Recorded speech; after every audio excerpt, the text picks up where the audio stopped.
Panda anthem. Ian, what's up? Red Panda anthem. Red Panda, what's good? Red Panda anthem. Your boy. Going up. I know they can't stand. Yes. So let's go to this. I posted this on Instagram, and it got a lot of traction, a lot of feedback, a lot of comments.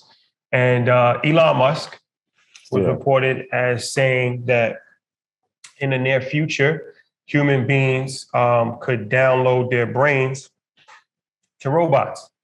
So as I said, if it's if he said that, then obviously they already have plans, and a lot of people are like, well, that means they already did it. Possibly.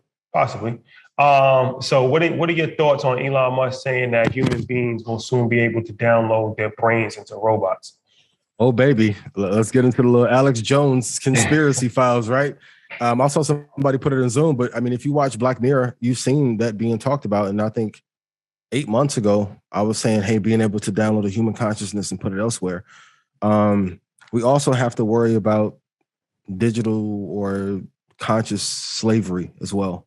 That's one thing that's not being brought up. So hypothetically, if they can put people in jail for 40 to 50 years now, what will not stop them from taking their identity and consciousness and uploading them into the cloud, hypothetically, and then extending those sentences? So I know everyone wants to extend life, but what's the point of extending life if people live longer and they are not better to one another? Scary. I love technology dearly, but this is one of the things that absolutely terrifies me. And yes, if he said it, they have either already completed testing or they're very close to doing so. Yeah, it's one of these things where, I hate to be a conspiracy theorist because I only like to talk about things that I know or things that's actually happened and I can prove it. But I mean, some of this stuff is kind of obvious. And like I said, a good preview to the future is Hollywood. If you watch these movies, the imagination is extremely powerful. And most of these things that's in Hollywood, it's a prerequisite to what could potentially happen or what will happen in the future. So yeah, when you talk about, downloading your brain, you're also talking about, like you said, downloading your consciousness and all kinds of different things. And actually it's making one more step to actually humanizing artificial intelligence. Even the whole term of artificial intelligence is kind of concerning because it's like, you're actually taking one step further to actually making human beings. Mm-hmm.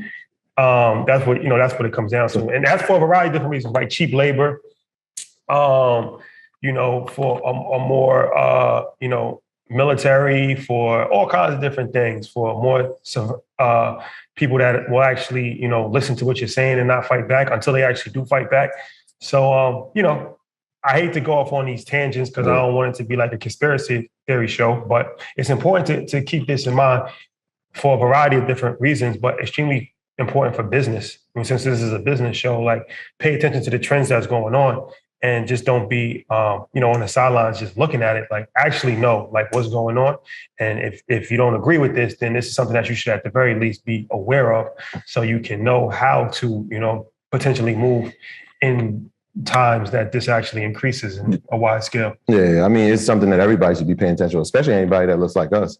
When we talked about the level of jobs, 42% of the jobs that can be automated are employed. We're the people who are employed in them. And so if we're talking about robots and we're talking about human intelligence, right, it's just a matter of time before those beings and those creatures or creations will be taking the jobs that many of us and the people that look like us already occupies. And so it's something to definitely pay attention to. It's interesting. You said cheap labor, but more efficient labor, right? I don't have to hear the headache of somebody being late. I know that this is going to be efficient. It also goes to the spots of I don't have to pay benefits. This robot is going to be doing the job for me. And so when people can find a more effective way to actually maximize on the efficiency of the work, it's going to happen.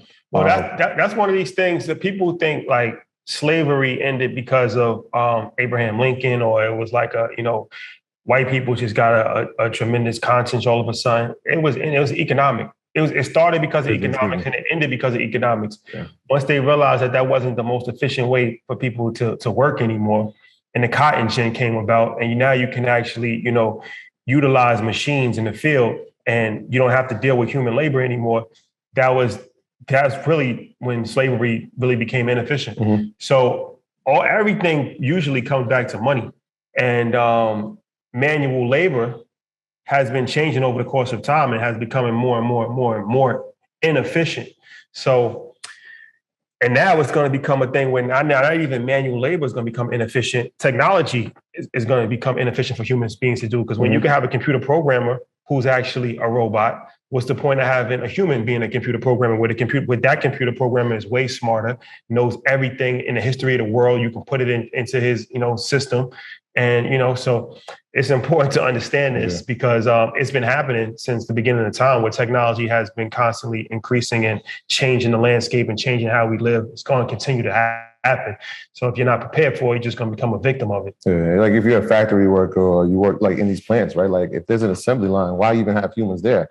After a certain point, we can have robots literally do the entire thing, assemble the machinery, put them in place, and then put them out for production. And so we got to be very aware. I know sometimes like we're like, that ain't gonna happen, but like it's happening. We saw it, like you said, Hollywood usually predicts the future of what's gonna happen anyway. We saw this in iRobot, but we saw the dangers of what happens at the end of iRobot, right? When they try to take over. So we got to be aware. This ain't a conspiracy theory.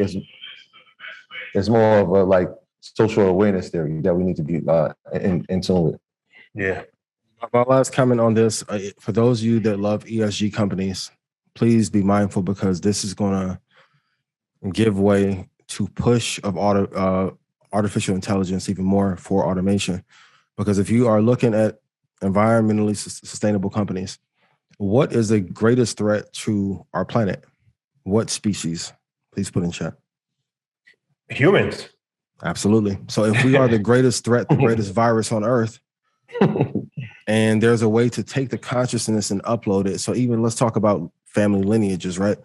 If I can ascertain, buy, plunder, or take the consciousness of an entire family, and for those of you doing your DNA swaps on 23andMe, you should stop. But if they upload an entire family, then you can eradicate technically an entire family, own them, hypothetically eliminate them as a threat, but they're still living in another world. This is not something I'm making up off of sci-fi, right? Yeah. Please be mindful. And then for those of you who sent me the video, thank you. Even in Denny's, they have like an automated waiter that's been going around in Denny's. And even in Houston, before we left, it's like a mobile courier service that's all digital, all robotic.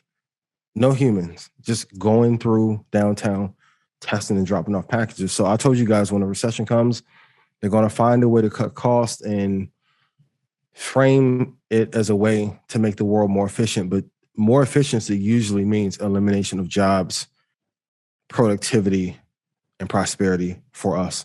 So please be careful in the companies that you're investing into. Yeah, it was interesting that you used the word us, because when we were talking about the biggest threat, it made me think of Jordan Peele and the movie Us. And if you watch that from a very critical lens, this doesn't sound anything that's unfamiliar. And so, like I said, sometimes like the mind of a lot of the people and who are tapped into this space, when they make it into a Hollywood picture, it's like, oh, this is great entertainment. Nah, there's a little bit more than some layers to it. Yeah. Yeah, there's a lot. Like, really watch that movie from a critical lens. It's a really good movie. Shout out to Lupita. She was amazing in that.